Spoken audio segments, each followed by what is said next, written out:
But that's a truism. What can I tell you? Wow.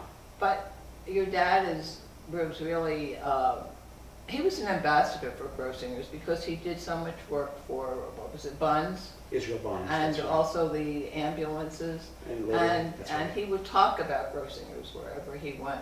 That's right. And it was wonderful. And, you know, people always remember Colonel Clown. And of course, I was absolutely fascinated because I said to your mother, well, where do you get the costume? She says, I made them. I can't sew a button on. And here this woman can make a clown costume with these huge shoes. Yeah, she ran a theatrical costume shop for 40 years. And everything came from the store. I can recall also kids.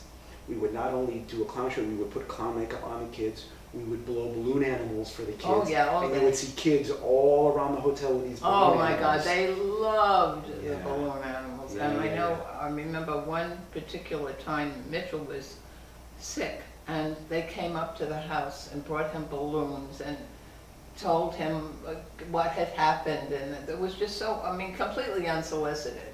Wow. And, you know, though, it must have been strange for you to have the two be like in two different categories. One, you were part of the, quote, staff, and the other times you were guests.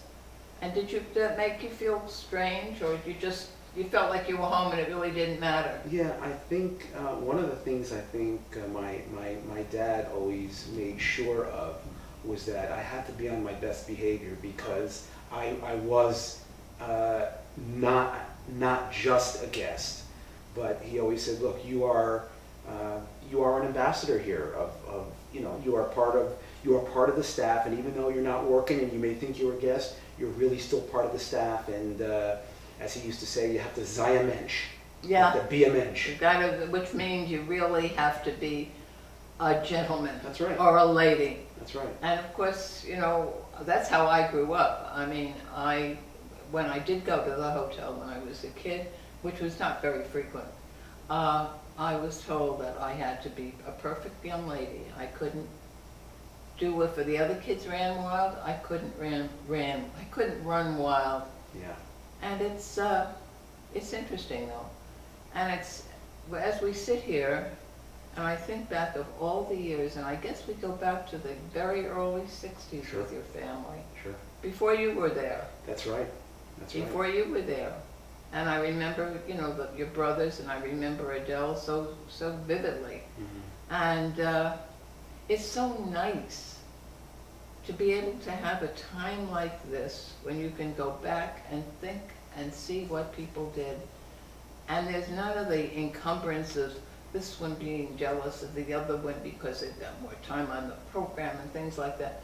And it's just sitting and thinking of all the good, wonderful things and being very grateful to have had people like the Russell family to be part of the Grossinger family. So And nice. tell me a little bit before we close what you are doing. What I'm doing now, so I teach at Stern College for Women, which is the women's division of Yeshiva University in New York City. I've been teaching there for 10 years now. When I'm not teaching there, I also do stand-up. I travel around the country, around the world, doing stand-up, doing some of my dad's act. That's all right. Listen, you're allowed. It's funny, my father lived till 90, and at his 90th birthday party, just a few months before he passed, I emceed the event.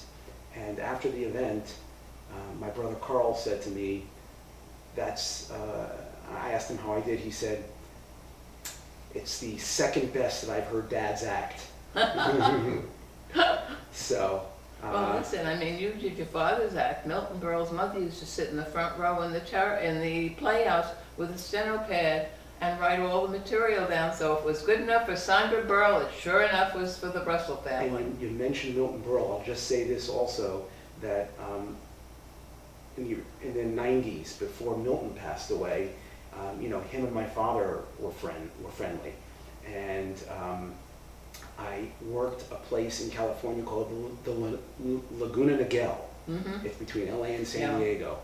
And it was a Passover show, and I'm walking to the hotel, and someone says to me, you know, do you know Milton Berle is here entertaining? I said, I did. What's he here for?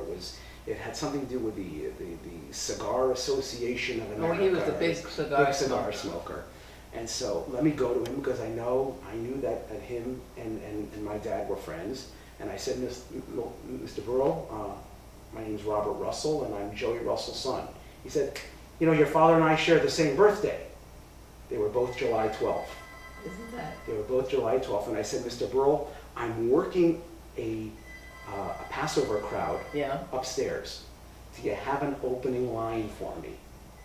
And I'm asking Milton Berle for an opening line. That's funny. Without missing a beat, he says, you work hard all year round, Passover comes around, there's no bread in the house.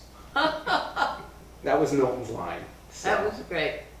But anyway, it's just been wonderful having the opportunity to go back over memory lane, and I thank you for stopping. I am so honored to be here and to talk with you. And I'm most grateful for everything that the Russell family did for the Grossinger family. Thanks so much. Take care. All the best.